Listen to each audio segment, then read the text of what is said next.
Hey, folks, it's Rick Wilson. Thanks for joining us at our new hour of 7 p.m. We're going to try this for a while.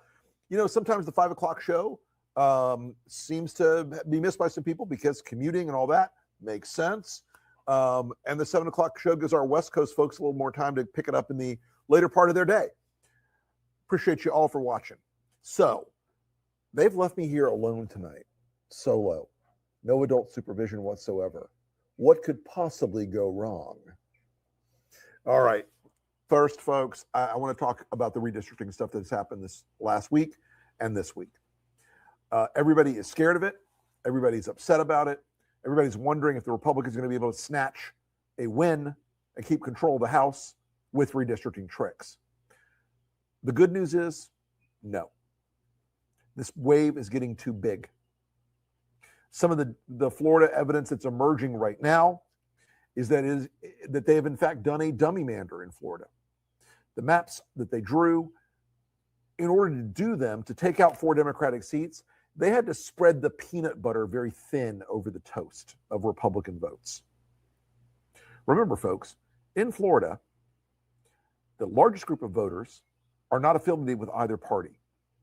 The Republicans have a lead, about 1 million votes. They spent the money to register voters for the last 10 years, which Democrats did not do. But it's mostly independents. And they modeled this map that they drew on the 2024 data, just like the idiots in Texas did. So those independents and Hispanics that pulled for Trump in 24, that ain't it now, G. That's not the way it looks. The map is much, much different. The map is much, much worse for Republicans. So these seats where they had to take Republican plus 10 or plus 12 seats, they reduced them to plus 6 or plus 4. If you're in a Republican plus 4 seat right now as a Republican, you're probably going to lose. If you're in an R plus 6 seat, you're in for the fight of your life. This is not as easy as they thought it was going to be. But we've got many other states now jumping on the redistricting bandwagon: Louisiana, Mississippi, Alabama.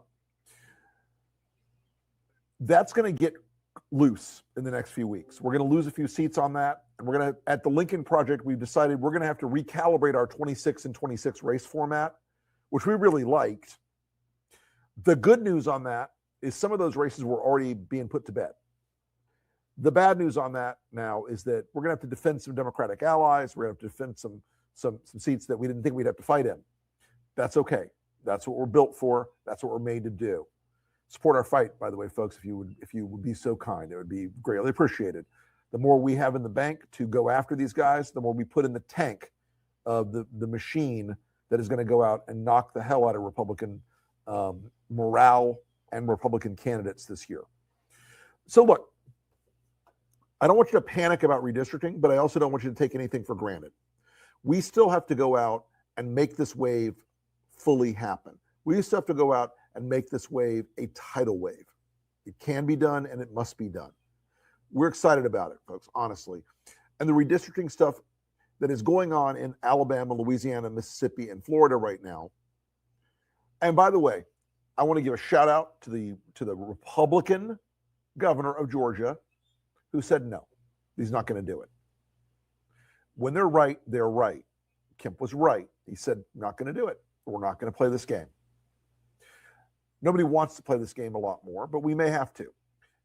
If we don't knock these things out in court, and I know our good friend Mark Elias is out there swinging the sword right now, we're going to have to fight it out politically. I'd rather knock him out in court so we can get back to the work of knocking out the rest of the Republican majority, because they are in a terrible state right now.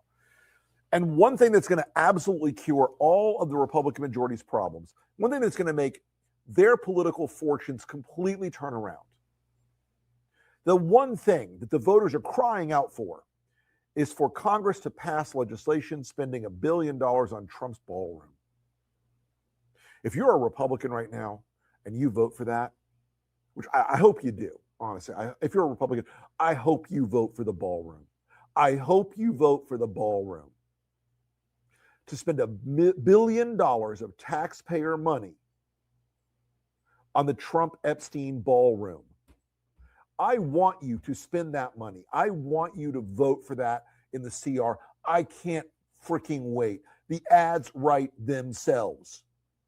Well, you can't pay for gas.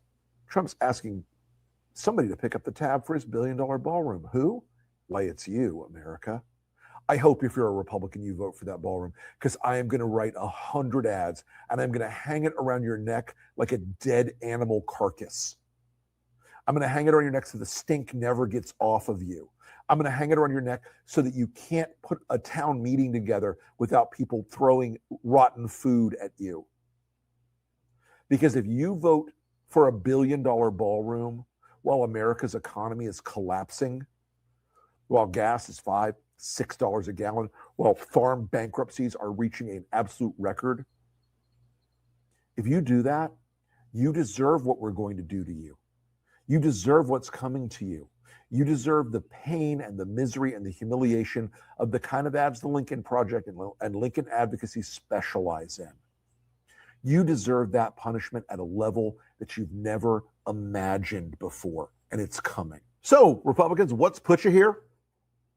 What's put you in a situation where voter intensity for Democrats is up here, and your voter intensity is down here, where 12% of voters say they're going to favor the Democrats over Republicans by 12 points right now? What's put you here? Do you know? Could you think about it? Do you have a moment where you could perhaps reflect a little self-awareness of what it could be? Well, why, yes. It's Donald Trump. Every day, he walks out there and embarrasses you. Every day, he humiliates you. Every day, you have to say that the crazy crap coming out of his mouth is the most brilliant rhetoric of all time and perfect leadership. Let's play a clip today about how bad Trump is for you guys. Just let's play this clip about respect. It took them 10 miles to turn. The ship was so big, but they respect us. They didn't used to respect us, but they respect us more than we've ever been respected. Our country now is the hottest country anywhere in the world. We had a country that was dead when we had that group of people that ran this country with their open borders, letting anybody come in from the Congo, from countries all over the world. They came in from prisons and mental institutions. We had a country that would have been a dead, if they won the election, this country would have been a dead country. Now we have the hottest country anywhere in the world. Go ahead.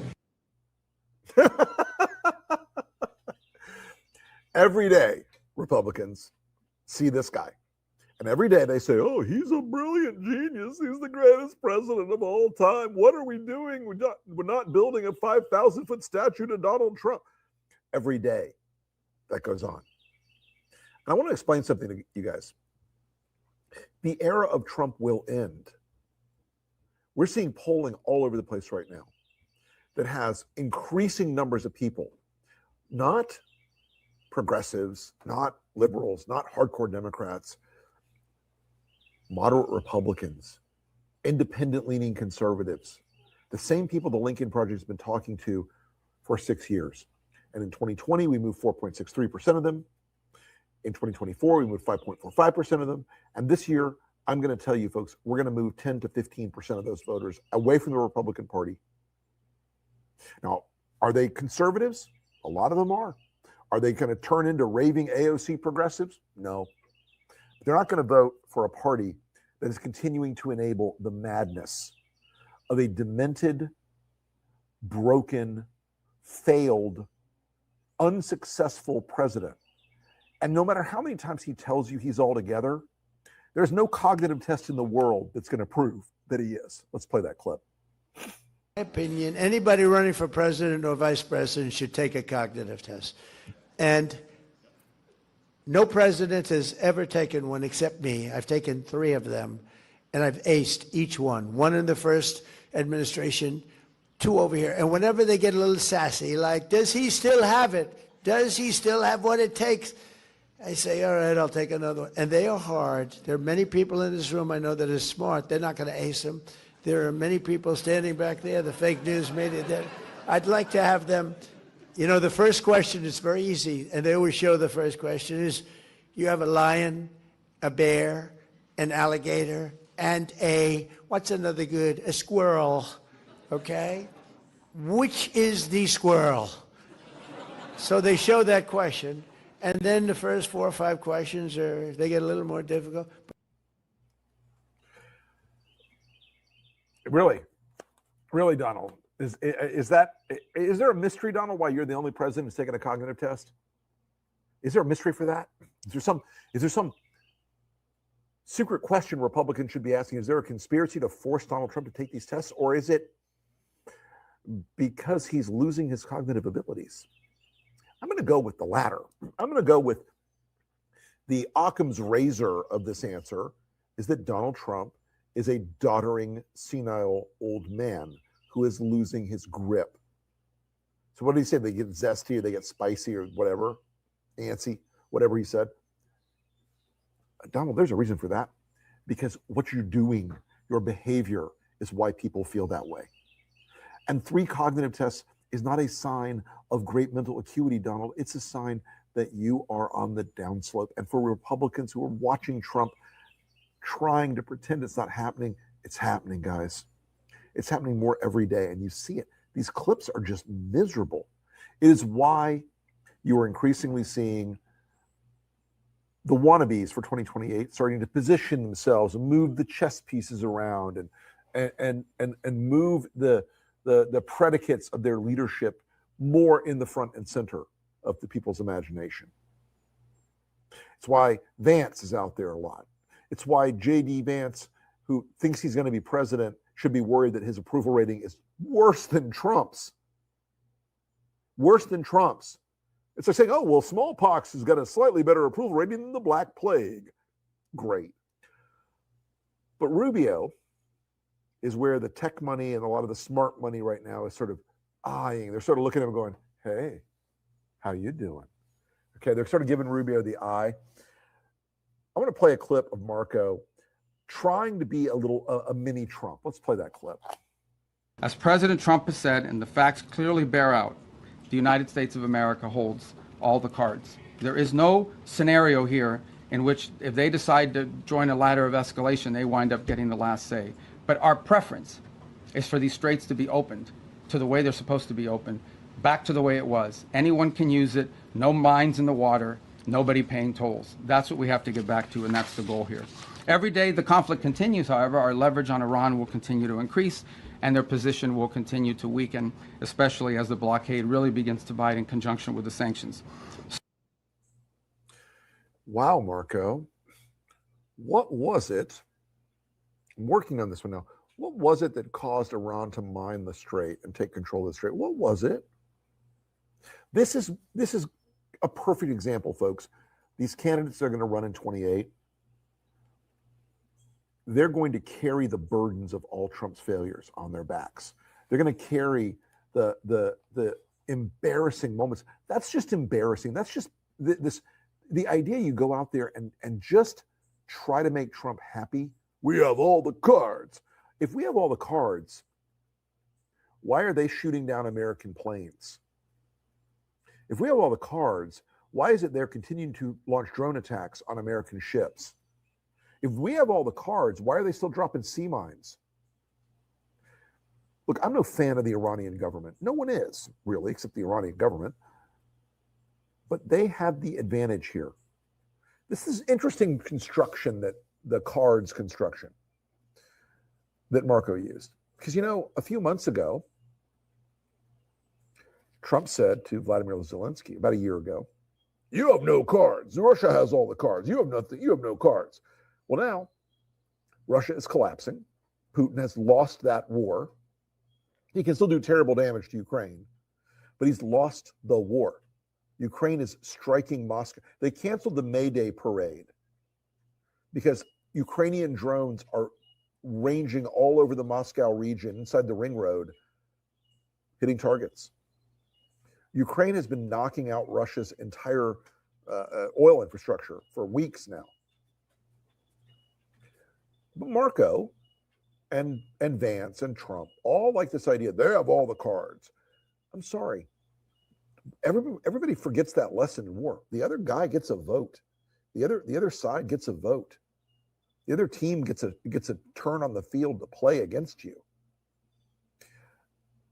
I want to say this as clearly as I can about Marco, because he is a very ambitious man. And he really sees a path where he can love Vance until the end and then snake into the race. Tech guys, money guys will flood the zone, blah, blah, blah. Marco has enemies within and without. Bannon hates him.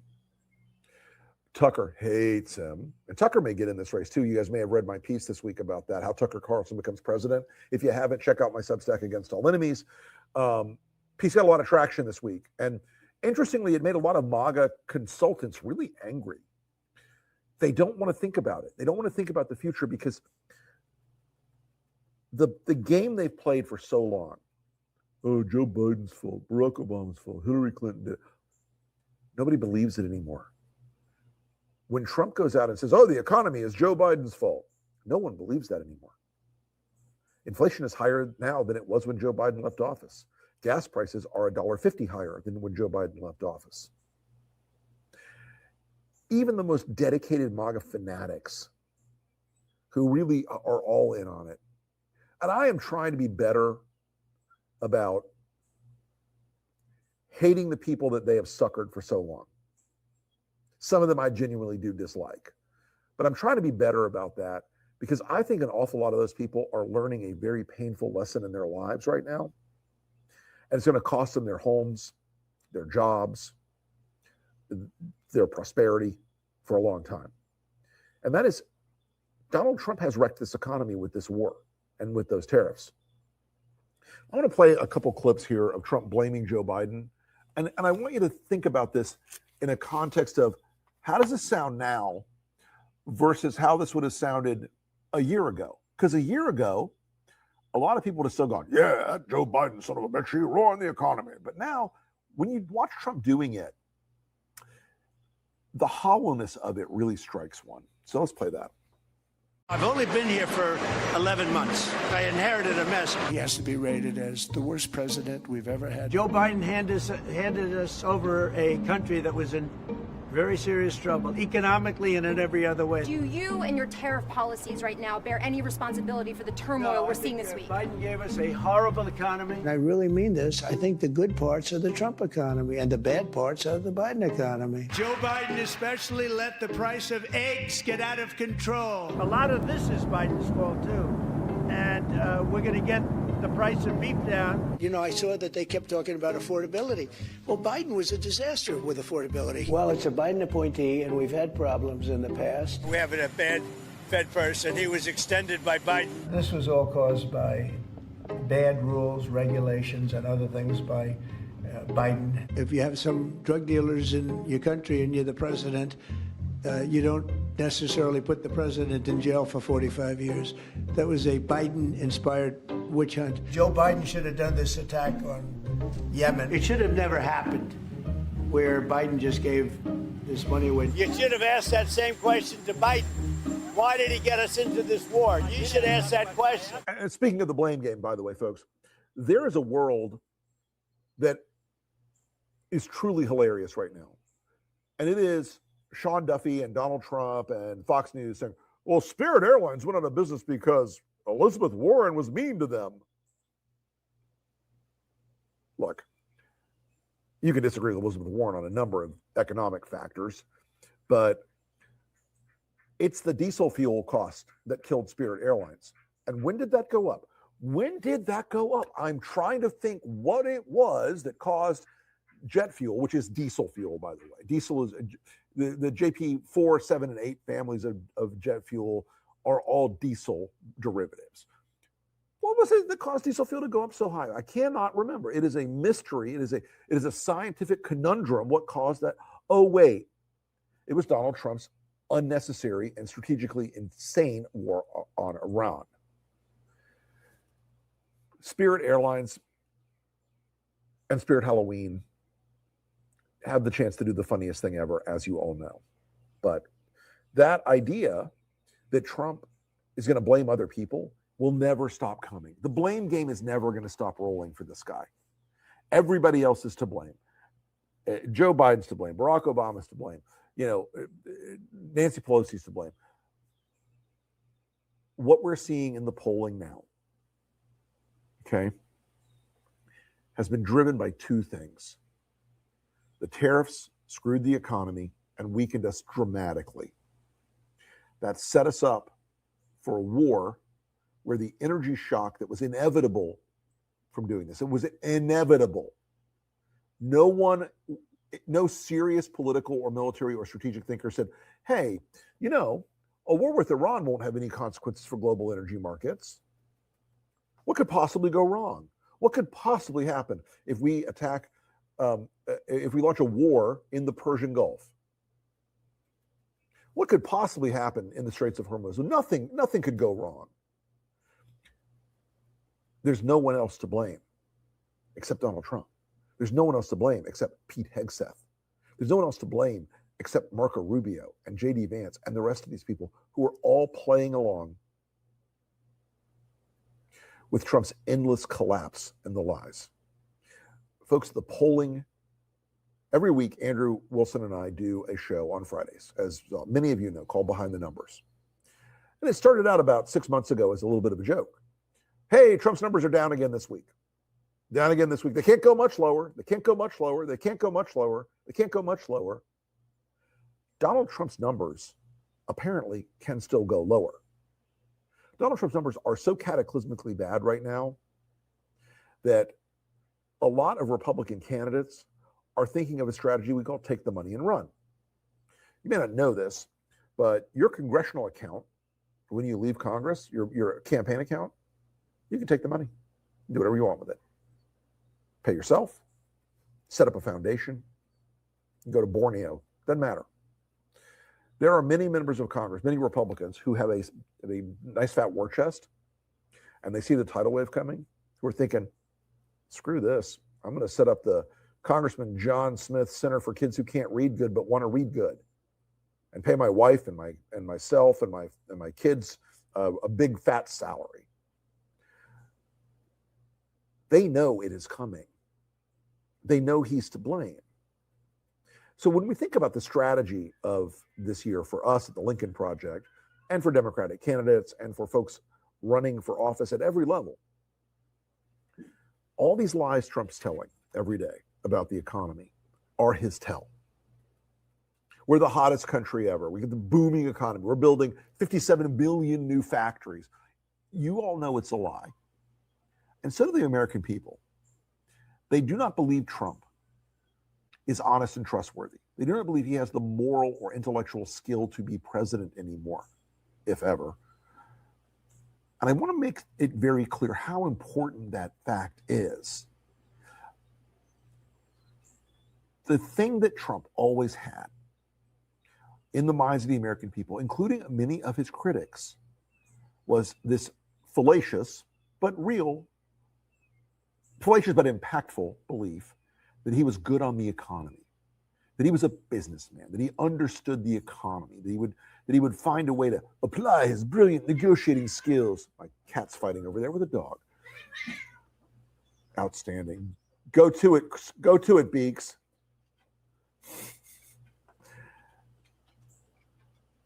And that is gone. No one buys that anymore. You can't sell it. You know, there's an old rule in advertising called the dog food test. The dog food test goes like this. You can have the greatest ad agency in the world. They can be the most skillful madmen ever. They could come in with all the research in the world. But if the dog food tastes like shit, the dogs won't eat it. And no amount of advertising and no amount of spin and no amount of bullshitting is going to make the dogs eat dog food if the dog food tastes like shit. Right now, the Republican brand tastes like Trump. The Republican brand is defined by Trump, defined by their obedience to Trump, defined by their obsession with pleasing him, defined by the fact that while you're struggling and your family's having trouble paying the bills and can barely afford health insurance, a lot of people are falling off right now, can barely afford groceries, they're going up at 10% a month right now, can barely afford gas at $5, $6 a gallon in many places now. They want to build $1 billion ballroom. That dog food tastes like shit. And it's branded with Donald Trump. And the logo is Donald Trump. And the motto is Donald Trump. And the jingle is a song about Donald Trump because that's all they are now. That's everything they've got. Donald Trump has defined them.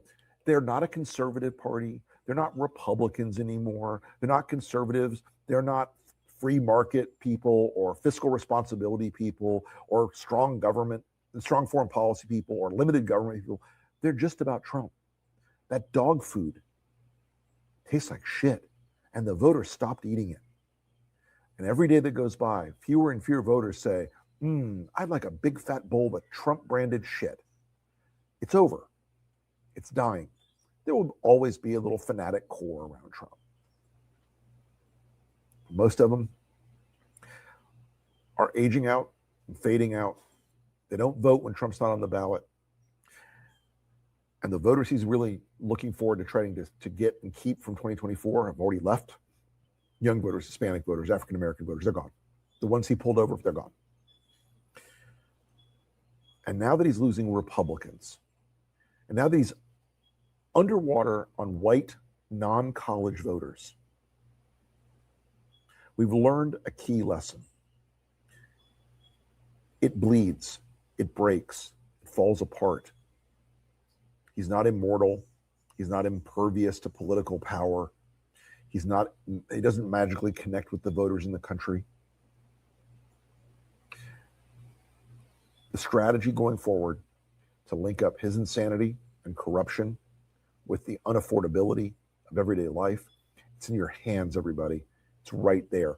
They can try to redistrict all they want, but they can't change the fact that the Donald Trump dog food tastes like shit. Hey, folks, thank you so much for watching the strategy session. As always, this solo episode is more monologue-y than conversational, I know, but then again, if I was having a conversation with myself, you'd think I was insane. You'd probably want me to take a cognitive test.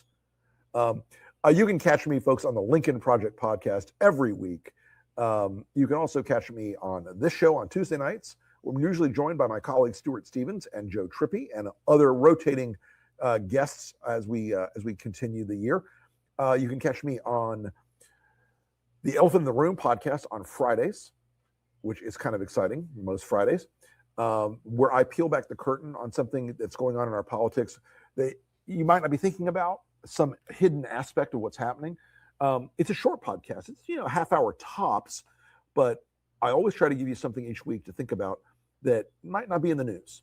You catch me on Thursday nights on The Breakdown and on Friday mornings at 10 a.m. with Andrew Wilson for America's only father and son polling show, America's #1 father and son polling show. We're fiercely proud of that fact, where we talk about the polling every week. It seems like a nerdy back end sort of thing, but we have so much fun with it. The audience loves it. We get great questions.